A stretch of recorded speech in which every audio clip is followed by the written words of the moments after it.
ദൈവത്തിൻ്റെ അതിപരിശുദ്ധ നാമം മഹത്വപ്പെടുമാറാകട്ടെ. നമ്മളിന്ന് വായിക്കുന്നത് വിശുദ്ധ ലൂക്കോസിൻ്റെ സുവിശേഷം 2-ാം അധ്യായം 51 മുതലുള്ള വാക്യങ്ങൾ. പിന്നെ അവൻ അവരോടുകൂടി ഇറങ്ങി നസ്രയത്തിൽ വന്ന് അവർക്ക് കീഴടങ്ങിയിരുന്നു. ഈ കാര്യങ്ങളെല്ലാം അവൻ്റെ അമ്മ ഹൃദയത്തിൽ സംഗ്രഹിച്ചു. യേശുവോ ജ്ഞാനത്തിലും വളർച്ചയിലും ദൈവത്തിൻ്റെയും മനുഷ്യരുടെയും കൃപയിൽ മുതിർന്നു വന്നു. പരിശുദ്ധ തൃത്വൈക ദൈവത്തിന് സ്തുതി. ജ്ഞാനം, വളർച്ച, ഒന്ന് ദൈവികമായതും രണ്ടാമത്തേത് ഭൗതികമായതും. ഇവിടെ നമ്മൾ കാണുകയാണ്, വിണ്ണിൽ നിന്ന് മണ്ണിലേക്ക് നമ്മുടെ ഇടയിലേക്ക് ഇറങ്ങി വന്ന വിശുദ്ധ കന്യകമറിയമിൽ ജനിച്ച് ഒരു കുഞ്ഞായി, ഒരു ബാലനായി, ഇപ്പോൾ 12 വയസ്സ് കഴിഞ്ഞ് ഒരു യൗവനത്തിലുള്ള ഒരു യുവാവായി ആ മാതാവിനും വളർത്തു പിതാവിനും പൂർണ്ണമായും കീഴടങ്ങി ജീവിക്കുന്ന യേശു, സകല സൃഷ്ടികളുടെയും ഉടയവനായ യേശു അവൻ്റെ ഭവനത്തിൽ, ആ തിരുകുടുംബത്തിൽ ദൈവഭക്തിയിലും ഈ ലോകത്തിലെ കൺകണ്ട ദൈവങ്ങളായ അവൻ്റെ അപ്പൻ്റെ സ്ഥാനം ദൈവം കൊടുത്ത യൗസേപ്പ് പിതാവിനും അമ്മ മറിയമിനും കൂടെ അവരെ പൂർണ്ണമായും ബഹുമാനിച്ചും അനുസരിച്ചും ജീവിക്കുന്ന ക്രിസ്തു.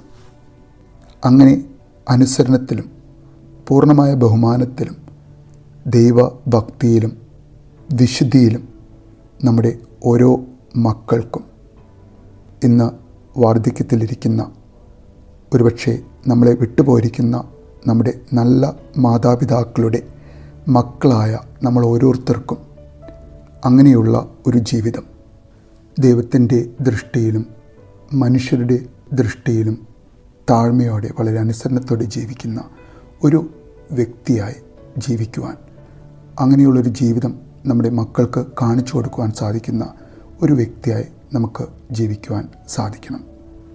നസ്രായനായ ദൈവം നമ്മെ ദൈവരാജ്യത്തിലേക്ക് ചേർക്കുവാൻ നമുക്ക് ഒരു സഹായകനായി, നമുക്കൊരു കാര്യസ്ഥനായി നമ്മെ ഏൽപ്പിച്ചു പോയ പരിശുദ്ധാത്മാവ്, ആ പരിശുദ്ധാത്മാവ് തരുന്ന വിശുദ്ധ 7 ആത്മാക്കൾ, ദ 7 സ്പിരിറ്റ് ഓഫ് ഗോഡ്, അവൻ്റെ ജ്ഞാനത്തിൻ്റെ ആത്മാവ്, വിവേകത്തിൻ്റെയും ആലോചനയുടെയും ആത്മാവ്, ബലത്തിൻ്റെ ആത്മാവ്, പരിജ്ഞാനത്തിൻ്റെ, തിരിച്ചറിവിൻ്റെ ആത്മാവ്, യഹോവ ഭക്തിയുടെയും യഹോവ ഭയത്തിൻ്റെയും ആത്മാവ്.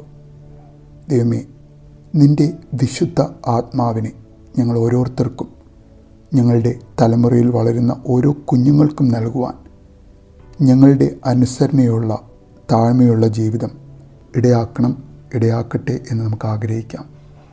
ഭൗതികമായ വളർച്ചയിൽ ഞങ്ങളും ഞങ്ങളുടെ കുഞ്ഞുങ്ങളും നേടുന്ന വിജയം, അത് ഒരിക്കലും ഞങ്ങളെ അഹങ്കരിപ്പിക്കാതെ നീ തന്ന അനുഗ്രഹം മാത്രമാണ് എന്ന പൂർണ്ണമായ തിരിച്ചറിവിൽ, പൂർണ്ണമായ വിശ്വാസത്തിൽ ജീവിക്കുവാനും, അങ്ങനെ നിൻ്റെ ഏകപുത്രൻ നിൻ്റെ ദൃഷ്ടിയിലും മനുഷ്യരുടെ ദൃഷ്ടിയിലും കൃപയ്ക്കും അനുഗ്രഹത്തിനും പാത്രമായി ജീവിച്ച പോലെ ഞങ്ങൾക്ക് ഓരോരുത്തർക്കും ജീവിക്കുവാൻ സാധിക്കട്ടെ. ഞങ്ങളുടെ മക്കൾക്കും അങ്ങനെ ജീവിക്കുവാൻ സാധിക്കട്ടെ.